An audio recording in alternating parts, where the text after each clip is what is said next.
خود کو تھوڑا نہ سمجھے، آپ تھوڑے نہیں ہیں، بہت زیادہ ہیں، ادھر ملائکہ آ کے بیٹھے ہوئے ہیں، سب مل کر درود پڑھے پر محمد والے محمد بلند تر صلوات۔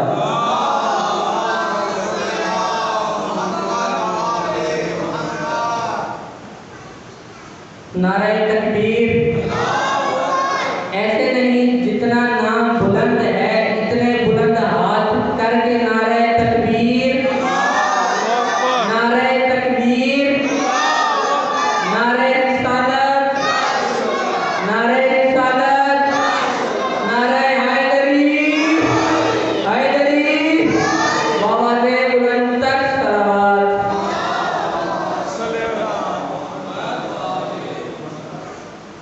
أعوذ بالله السميع العليم من الشيطان اللعين الرجيم، بسم الله الرحمن الرحيم، الحمد لله المعروف من غير رؤية، والخالق من غير رؤية، الذي لم يزل قائما دائما إذ لا سماء ذات أبراج، ولا ليل داعج، ولا بحر ساج، ولا أرض ذات مهاد، ولا خلق بعثمان، والصلاة والسلام والتحية والإكرام على نبي الرحمة وخالد المغفرة وخازن الخير والبركة ومنقذ العباد من الحلكة، سيدنا ومولانا أبي القاسم محمد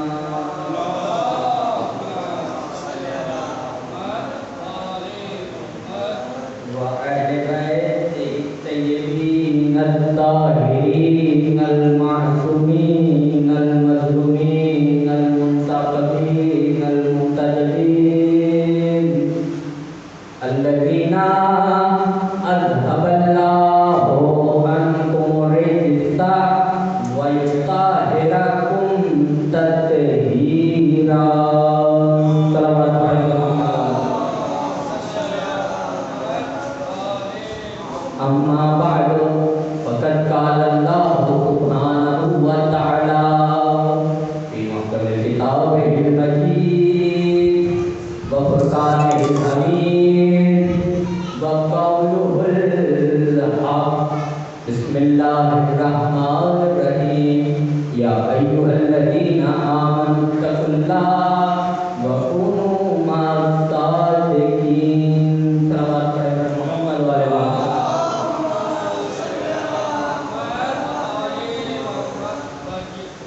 دعائے ضرور امام زمانہ علیہ السلام سب مل کر پڑھیں گے.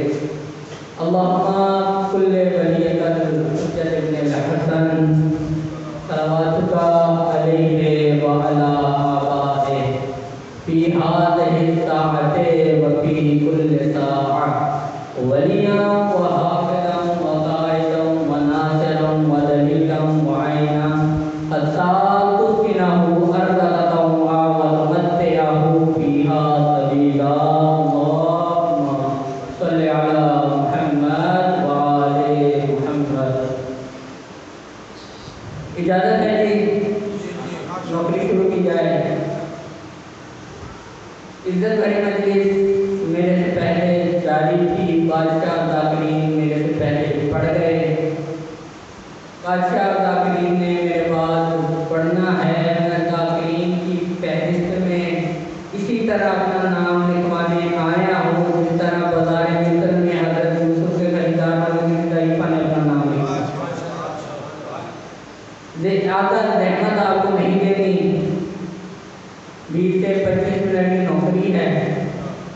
کے بعد آپ کی زحمت تمام۔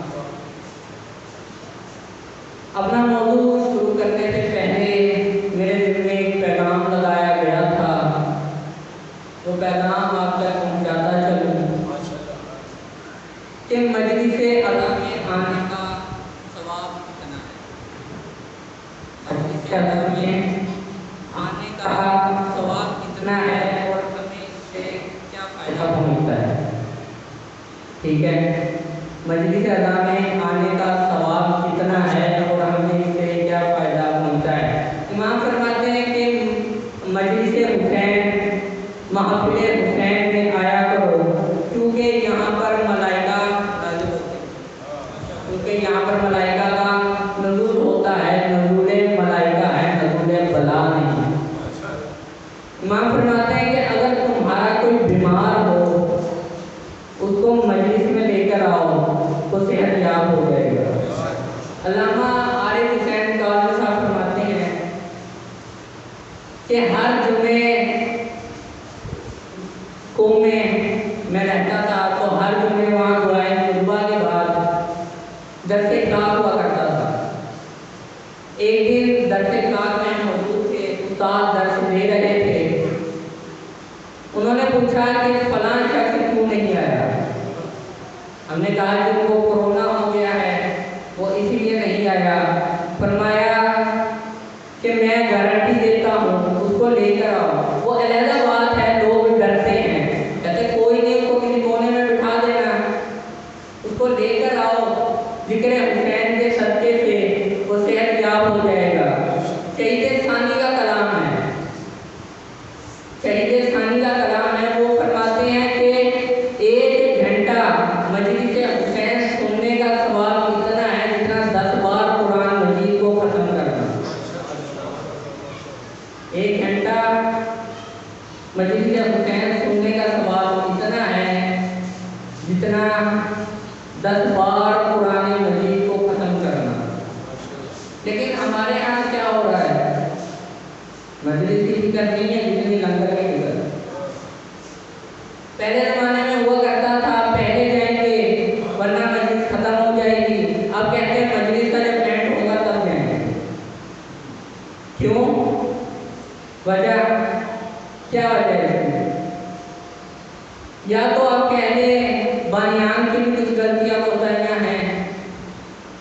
پہلے اس منبر حسینی سے وہ بیان ہوتا تھا جو اس کا حق ہے،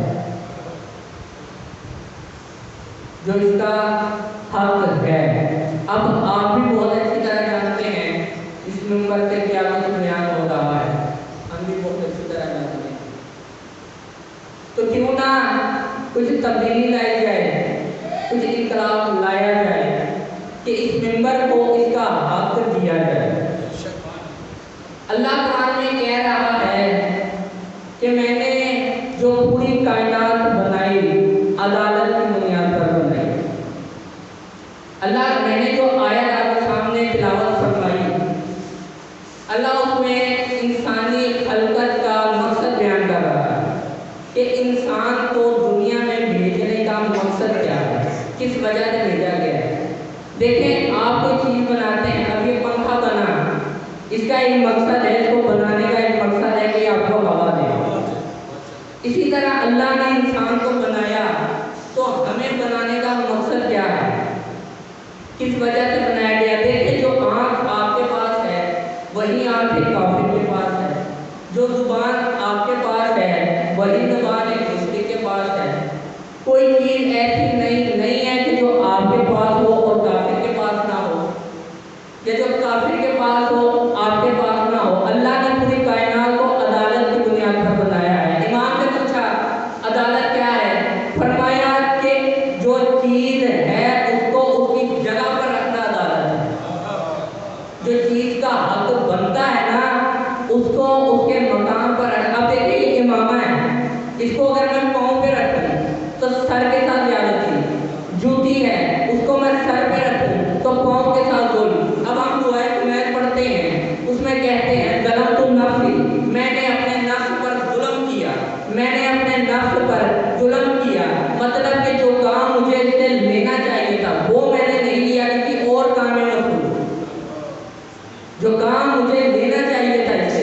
میں اسے وہ کام نہیں لے رہا، کسی اور کام میں مصروف ہو جاتا ہوں۔ دیکھیں اللہ نے اتنی بڑی مشین بنائی جس مشین کا نام ہے انسان۔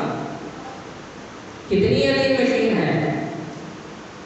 اب آپ بھی کوئی مشین بناتے ہیں، یہ مائک بنایا گیا، یہ اسپیکر بنایا گیا، کس چیز کے لیے بنایا گیا؟ یہ بھی ایک مشین ہے نا، کیوں بنایا گیا؟ ان کا مقصد کیا ہے؟ تاکہ آواز زیادہ ہو، آواز بلند ہو، سب تک پہنچے۔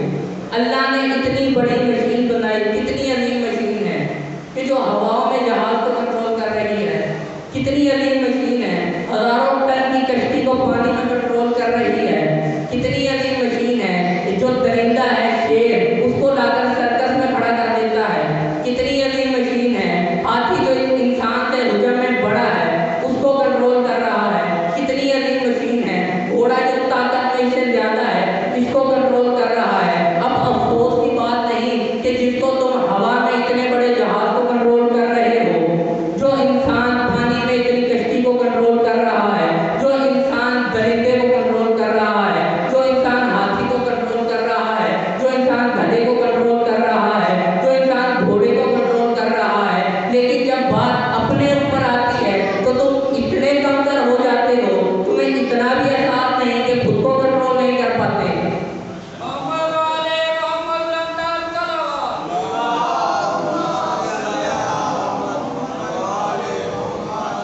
تم اتنے ہو جاتے ہو کہ خود کو کنٹرول نہیں کر پاتے، اپنی خواہشات کو کنٹرول نہیں کر پاتے، تمہارا خود پر کنٹرول رہا ہی نہیں۔ باہر کی کائنات پر تو تم حکومت کرنا چاہتے ہو، اور جو تمہارے اندر ایک معاشرہ ہے، جو تمہارے اندر کی جو حکومت ہے اس پر کون حکومت کرے گا؟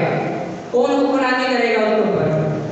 باہر کی کائنات تو ویسے تو تمہارا ذہن ہے چاند کا سفر کرنے کا، ویسے تم مریخ پر جانا چاہتے ہو، اور جب بات خواہشات پر آتی ہے وہ تم سے روکی نہیں جاتی۔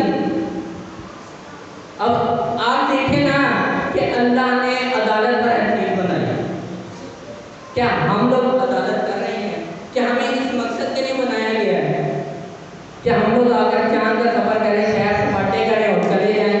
اس طرح کوئی بکری بھی کرتی ہے، آتی ہے، کھاتی ہے، پیتی ہے، دھوتی ہے اور چلی جاتی ہے۔ تو اتنی بڑی مشین بنانے کا مقصد کیا ہے؟ کیوں بنایا گیا انسان کو؟ وجہ کیا ہے انسان کو خلق کرنے کی؟ اب دیکھیں معاشرے میں ذرا نکلے باہر پھریں، آپ کو پتہ چلے کہ ایک کافر کی زندگی میں اور ایک مسلمان کی زندگی میں آج کے دور میں کوئی فرق نظر نہیں آتا۔ فرق صرف اتنا ہے تو نے لا الہ الا اللہ پڑھا ہے، اس نے نہیں پڑھا۔ باقی صبح سے لے کر شام تک دیکھو، اپنی زندگی پر غور کرو، اس کی زندگی پر غور کرو، کیا کوئی فرق تمہیں نظر آئے؟ اگر کوئی فرق ہے تو مجھے بھی لا کر دکھاؤ۔ فرق صرف ایک ہی نظر آئے گا، کیا آپ نے کہا مولانا نہیں فرق ہے، ہم مسجد میں جاتے ہیں، وہ مسجد میں نہیں جاتے ہیں، یہودی دیکھ لو، ہندو دیکھ لو، مولانا ہم مسجد میں جاتے ہیں، عیسائی کے چرچ میں جاتے ہیں، مولانا ہم مسجد میں جاتے ہیں، لیکن ہندو جو ہے وہ مندر میں جاتے ہیں۔ فرق تو ہے، میں اس فرق کی بات نہیں کر رہا، یہ فرق بھی صرف زبانی کلامی۔ اپنے اندر دیکھو میرے اندر کیا ہے۔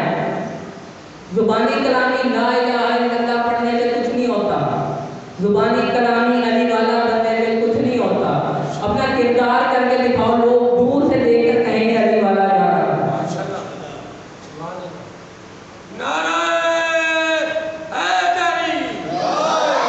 اب ایک کافر کی اور مسلمان کی زندگی میں کوئی فرق نہیں رہ گیا۔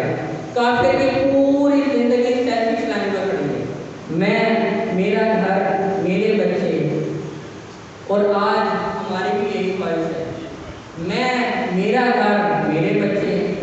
ہر بندہ یہی سوچ رہا ہے کہ میرا بچہ بڑا ہو، اچھے اسکول میں پڑھے، اچھی یونیورسٹی میں پڑھے، اچھی نوکری لگ جائے، 10 گاڑیاں ہو، بڑا مکان ہو، سب کی یہی خواہش ہے۔ اللہ نے تمہیں اس لیے بھیجا ہے زمین پر کہ تم جاؤ، 10 گاڑیاں رکھو، بڑے بڑے مکان رکھو، سیر سپاٹے کرو، اس لیے بھیجا گیا ہے تجھے۔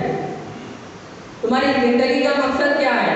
ہر چیز کا کوئی نہ کوئی مقصد ہوتا ہے۔ جب تک ہم اپنا مقصد نہیں پہچانیں گے ہم اس دنیا میں کامیاب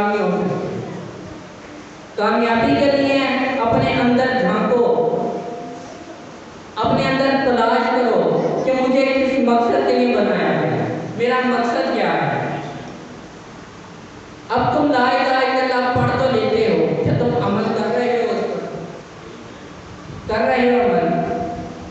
میں کسی کا نہیں، اپنی بات کرتا ہوں، میں کتنا کا عمل کر رہا ہوں، میں کتنا کا عمل کر رہا ہوں؟ ویسے میں کہتا ہوں میں مسلمان ہوں، شیعہ ہوں، علی کا ماننے والا ہوں، عمل میرا کتنا ہے؟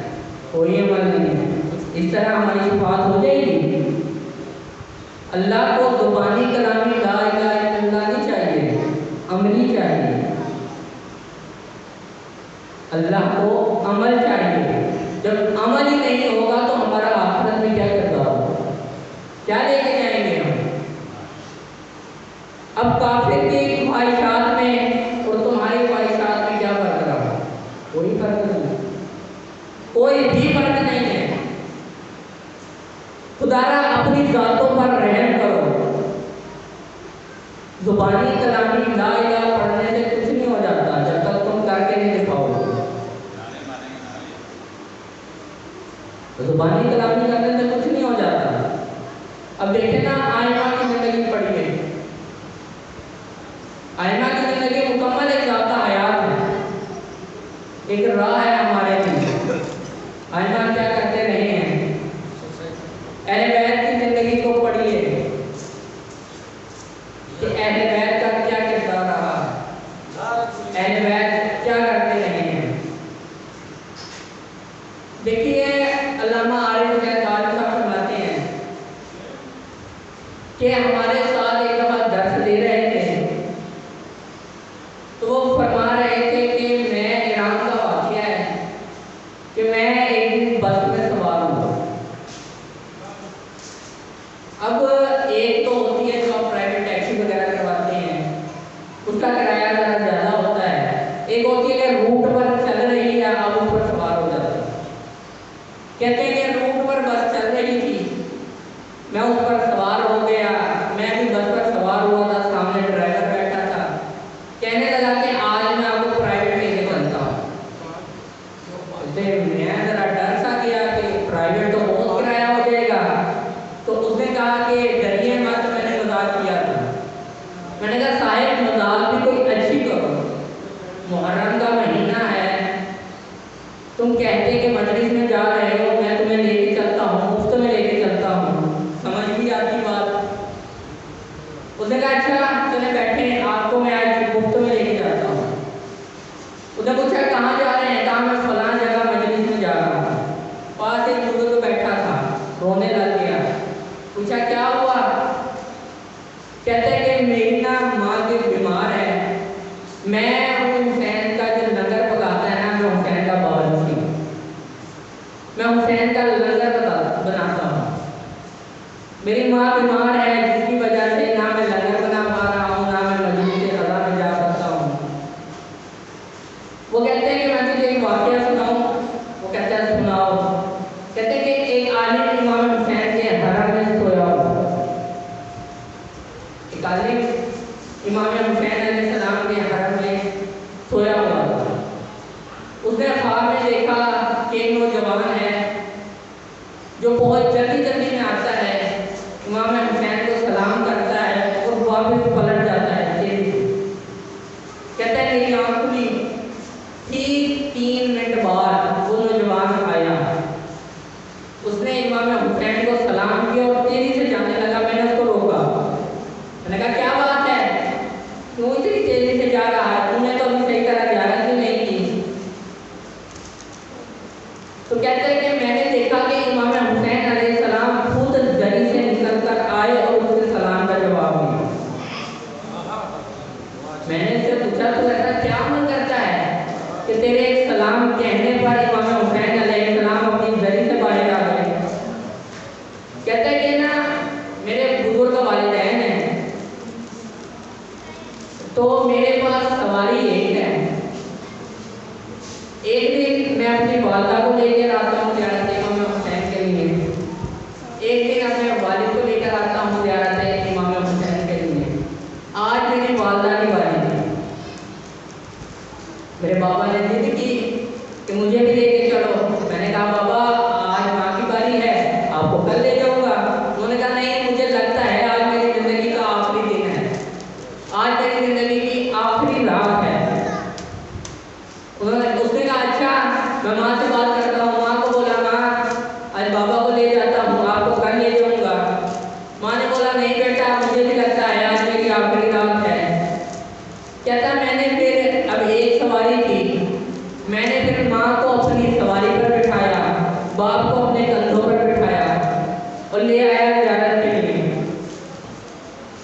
اب اتنا ٹائم نہیں تھا، گھر واپس بھی جانا تھا. میرے والدین نے زیارت کی، میں جلدی جلدی آیا، سلام کیا اور جانے لگا. اس عالم نے فرمایا کہ دیکھ، تو نے جو اپنے والدین کی خدمت کی ہے نا، اس کے بدلے میں امام حسین علیہ السلام خود ذریعہ سے باہر نکلا. تو نے جو اپنے والدین کی خدمت کی ہے نا، ہم مجلسوں میں آ تو رہے ہیں، سارا کچھ کر رہے ہیں، عزاداری کر رہے ہیں، ماتم کر رہے ہیں، نوحہ خوانی ہو رہی ہے، مجلس ادا ہو رہی ہے، فرش ادا پوچھ رہے ہیں، کیا ہمارے دل میں ذرا کوئی احترام ہے والدین کا؟ ہے؟ ذرا اپنے اندر جھانکیں. آپ چھوٹے میں اپنے اندر دیکھو، میرے اندر کتنا کا احترام ہے؟ کون کہتے ہیں میرے اندر احترام نہیں ہے؟ کیا اس طرح میں کامیاب ہوتا ہوں گا؟ کیا اس طرح میں اپنی منزل تک پہنچ سکتا ہوں؟ خواب کو میں بہت دیکھ رہا ہوں، کیا میں اس طرح اپنے خوابوں کو پورا کر سکتا ہوں؟ نہیں. اللہ کسی طرح عمل چاہتا ہے. جب تک ہم عمل نہیں نہ کریں گے تب تک ہم کامیاب نہیں ہو سکتے. اب ہماری اور ایک کافر کی زندگی میں کیا فرق ہے؟ آج ہم اس مجلس سے اٹھیں تو اپنے اندر کچھ تبدیلی لے کر اٹھیں. اپنی پیچھے کی زندگی پہ غور کریں، کیا کچھ کرتے آئے ہیں. اپنی آگے کی زندگی میں غور کریں. اگر امام کا ضرور ہو جائے، کیا ہم اس قابل ہیں کہ امام کا کام نہ کریں؟ کیا ہیں ہم اس قابل جو ہر جمعرات کی جمعرات ہمارے اعمال نامے امام کے سامنے پیش ہوتے ہیں؟ کیا امام دیکھ کر روتے نہیں ہوں گے کہ میری امت کیا کر رہی ہے؟ ایک دن رسول پاک بچوں کے پاس سے گزرے اور بچوں کو دیکھ کے رونے لگے. اصحاب نے پوچھا، یا رسول اللہ کیا بات ہے، کیوں رو رہے ہیں، کیوں اتنے غم زدہ ہیں؟ فرمایا، میں آخری امت کے بچوں کو دیکھ رہا ہوں. آخری امت کے بچے؟ کہا وہ پڑھیں گے تو لا الہ الا اللہ کریں گے، وہی میں کافر کر رہا ہوں. تو ذرا غور تو کیجیے اپنی زندگیوں پر، ہم کیا کر رہے ہیں. کوفے کا ایک شہری ہے، وہ صبح گھر سے نکلا تجارت کے لیے، گھر سے نکلا وہ. اب پورا دن وہ پھرتا رہا، کچھ نہیں حاصل. واپس گھر لوٹ رہا تھا، اس کو خیال آیا کہ جب میں گھر سے نکلا تھا بیٹی نے کہا تھا بابا جب واپس آئے نا تو میرے لیے انگوٹھی لے کے آئیے گا. وہ یہ سوچتا گھر پہنچا، دروازہ کھولا، بیٹی آئی سینے سے لگی، کہتی بابا. اسے یہ نہیں پوچھا انگوٹھی لائے، اس نے پوچھا بابا کربلا گئے؟ کربلا کیا ہے؟ کربلا بیوی کو بلایا، کیا ہے کربلا؟ کہا تجھے نہیں پتا؟ نہیں پتا. کہا پورے کوفے میں اعلان ہوا ہے، ایک پارٹی ہے جس نے خلیفے کے خلاف قیام کیا. سارا کوفہ اسے لوٹنے کے لیے کربلا جا رہا ہے. تو بھی جا، کافی دیر ہو گئی ہے، گھر میں کوئی مال نہیں آیا، تو بھی جا کے لوٹ قافلہ، باغیوں کا قافلہ ہے. ابن سعد کی بات کیا کہتا ہے، ابن سعد مجھے خرچہ دے، میں نے جانا ہے کربلا. ابن سعد کہتا ہے کہ میرے ہاتھ کھڑے ہیں، کچھ بھی نہیں ہے، سب ختم ہو گیا. کہتا ہے میں جاؤں کیسے؟ کچھ تو دے. اس نے صرف اس کو اس کے گھوڑے کا چارہ دیا. چلا گیا کربلا. جس دن پہنچا عاشورہ کا دن تھا، جس وقت پہنچا عاشورہ کا وقت تھا. وہ کہتا ہے کہ میں جب کربلا کے میدان میں پہنچا تھا تو میں نے دیکھا کہ ایک شخص ہے جو گھٹنوں کے بل کھڑا ہے. کہتا ہے ایک شخص ہے جو گھٹنوں کے بل کھڑا ہے اور اس کے ارد گرد بہت لوگ ہیں. کسی کے ہاتھ میں نیزہ ہے، کسی کے ہاتھ میں تلوار ہے، کسی کے ہاتھ میں تیر ہے. جس کا جو دل کر رہا ہے مار رہا ہے. ہاتھ میں کچھ نہیں ہے نا، وہ کربلا کی گرم ریت اٹھا کر اس کے اوپر پھینک رہا ہے۔ کہتا ہے کہ میں نے بھی ارادہ کیا کہ میں بھی ماروں، کہتا ہے میرے ہاتھ ایک پتھر لگا، میں نے اٹھایا، مارنا چاہا، میری نظریں اس شخص کے اوپر پڑی، اس نے میری طرف دیکھا، کہتا ہے اس کے چہرے سے ایک عجیب نور نظر آ رہا، میرے دماغ نے تھوڑی غور کیا، میں نے سوچا یار میں کسی غلط انسان کو تو نہیں مارنے جا رہا۔ کہتا ہے میں اس شخص کے قریب ہوا، میں نے اس کو جا کر سلام کیا، وہ آگے سے کہتا ہے کہ کون ہے تو جس نے مجھے سلام کیا؟ کہتا ہے کیوں؟ ایک مسلمان کو سلام نہیں کر سکتا؟ وہ فرماتے ہیں کہ کون ہے تو جس نے مجھے مسلمان کہا؟ وہ پوچھتا ہے کہ آپ کون ہیں اور کیوں اس طرح کر رہے ہیں؟ وہ فرماتے ہیں کہ میں آخری نبی کا نواز ہوں۔ اب آپ سوچے نا کہ وہ امام حسین کا چاہنے والا تھا، جب ایک چاہنے والا خود پتھر اٹھائے مارنے کے لیے، اس کے اوپر کیا گزری ہوگی؟ وہ گر پڑا، رو پڑا، کہتا ہے کہ مولا مجھے معاف کر دے، میرے سے غلطی ہو گئی، مجھے نہیں پتا تھا یہ آپ ہیں۔ کہتا مولا اب میں آپ کے دفاع میں نہیں کروں گا۔ مولا فرماتے ہیں نہیں چلا جا۔ نہیں مولا میں دفاع کے نہیں کروں گا۔ مولا فرماتے ہیں تیرا سودا میں نام نہیں ہے، تو چلا جا۔ یہ شخص رونے لگ گیا کہ میرے گناہ معاف نہیں ہوئے، میں نے بہت بڑا گناہ کر دیا ہے۔ مولا نے فرمایا تم چلا جا۔ اب حسین کی سخاوت دیکھیے گا، مولا نے فرمایا تم چلا جا، کہ بندہ روتا ہوا چلنا شروع کیا ہے۔ جب تھوڑا آگے چلا گیا مولا نے اس کو آواز دی، واپس پلٹا، اس کو لگا کہ مولا کہیں گے کہ چل تم لڑ گئے، تجھے اجازت ہے۔ مولا نے زخمی ہاتھ سے انگوٹھی اتاری، انگوٹھی اتار کر اس کے ہاتھ پر رکھی کہ یہ لے جا، تیری بیٹی نے آتے ہوئے کہا تھا نا کہ آتے ہوئے ایک انگوٹھی لیتے آنا، یہ انگوٹھی لے جا کر اس کو دے دے۔ مولا کو صرف ہمارا خیال نہیں، ہمارے بچوں کا بھی خیال ہے، اور ہم لوگ کس طرف جا رہے ہیں، کس جگہ جا رہے ہیں، کس لائن پر چلے ہوئے ہیں، ہم کس لائن پر چل رہے ہیں۔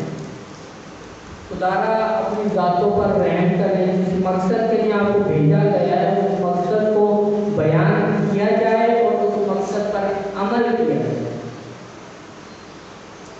جب تک ہمارا عمل نہیں ہوگا نہ ہم دنیا میں کامیاب ہیں نہ آخرت میں کامیاب۔ تو کامیابی کے لیے اگر آخرت میں کامیاب ہونا چاہتے ہیں تو اپنے مقصد کو سمجھیں، جس مقصد کے لیے آپ کو بھیجا گیا ہے۔ فلسفہ کربلا کا کیا ہوگا اگر ہم اسی طرح چلتے رہے؟ حسین نے کیوں اتنی بڑی قربانی دی؟ کیوں حسین نے علی اکبر جیسے جوان کی قربانی دی؟ کیوں 6 ماہ کے ننھے علی اصغر کی قربانی دی؟ کیوں 4 سال کی سکینہ کی قربانی دی؟ فلسفہ کربلا کا کیا؟ ہم لوگ لگے ہوئے ہیں وہی یہودیوں والے کارروائی پر، جو وہ کر رہے ہیں ان کی دیکھا دیکھی ہم نے بھی شروع کیا ہوا ہے۔ خدارا اپنی ذاتوں پر رحم کریں اور اپنے اعمال کو درست کریں۔ اللہ رحمۃ اللہ علی القوم الظالمین۔ دعا ہے کہ پروردگار عالم آپ کو میرا قدم قدم چل کر رہنا اور میرا پڑھنا اپنی بارگاہ میں قبول و منظور فرمائے۔ جتنے بھی مومن تشریف فرما ہیں اللہ اپنے حفظ و امان میں رکھے، ہمارے کچھ گناہ ہیں جن کی